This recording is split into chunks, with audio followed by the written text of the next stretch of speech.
tracking a new Ebola infection in the United States. This one in the nation's largest city, New York. Dr. Craig Spencer tested positive for the disease last night. Just a day earlier, he rode the subway and met friends in Brooklyn. And 3 of those friends are quarantined this morning. All is quiet at the doctor's apartment this morning, but a CDC GO team is in the city to make sure the virus is contained.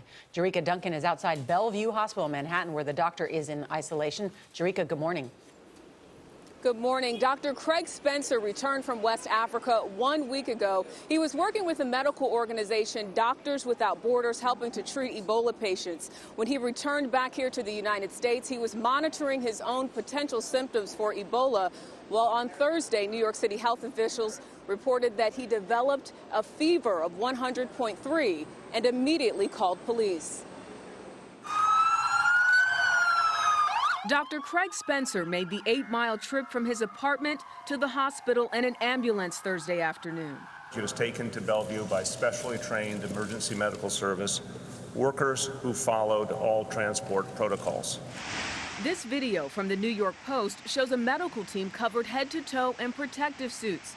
The 33-year-old emergency room doctor returned last week from Guinea, West Africa. He flew from Guinea to Brussels, then on to New York's JFK airport. Doctors Without Borders said Spencer had been taking his temperature twice a day, saying he engaged in regular health monitoring. He was very alert to signs and symptoms of Ebola coming from a place where Ebola is truly ravaging the population.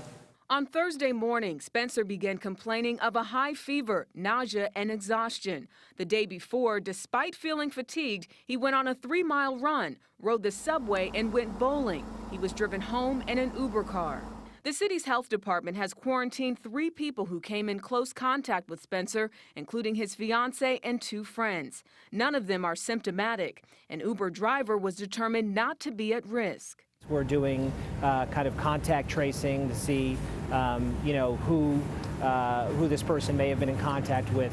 New York City health officials have been handing out pamphlets filled with facts on Ebola, trying to stop any anxiety before it develops in Spencer's Harlem neighborhood. New York is a dense place, a lot of people on top of each other, but the more facts you know, the less frightening the situation is. Now, this hospital is a designated Ebola treatment center. The acting state health commissioner says he believes Dr. Spencer will have a quick recovery. Jerika, thanks.